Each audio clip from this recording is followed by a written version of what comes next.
Howdy mates, good late afternoon.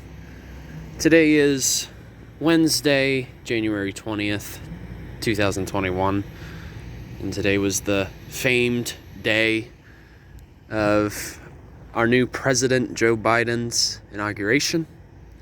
But that won't be the focus of this video. I want to talk a little bit about some of the cultural history of the city of Springfield.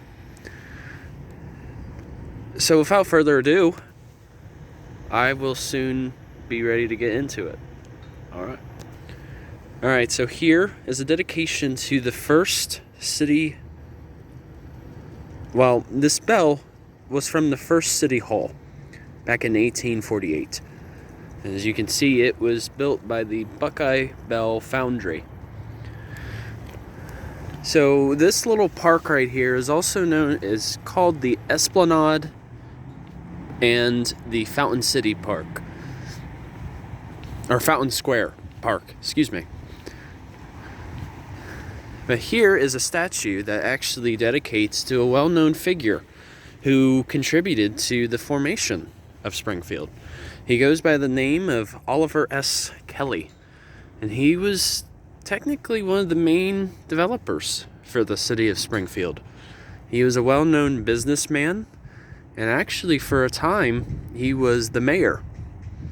And during his tenure as the mayor, he actually contributed to the construction of this building.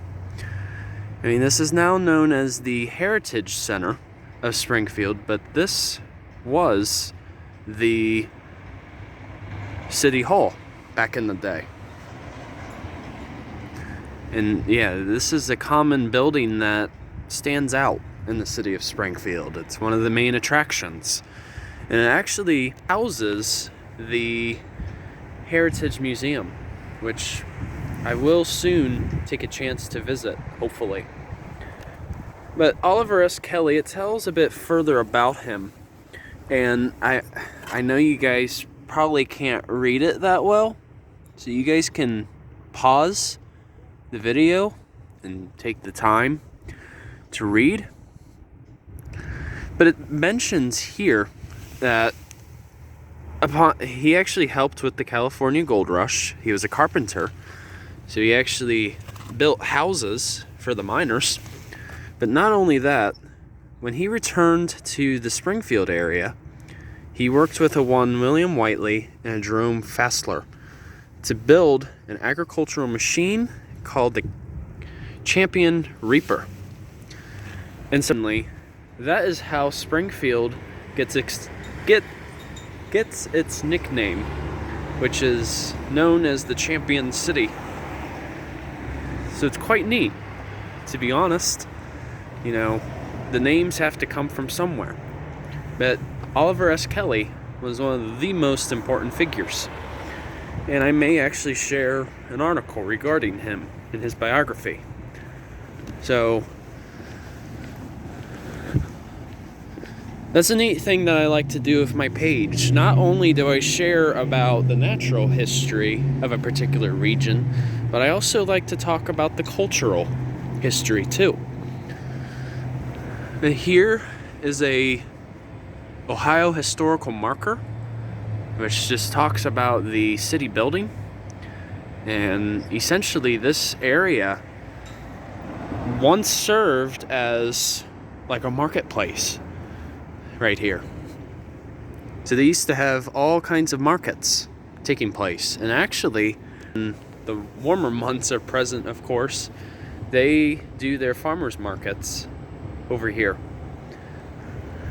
But yeah, this place is listed under the National Register of Historic Places. So that actually says quite a lot. Yeah, it's a purely majestic building. I always like to check it out every now and then.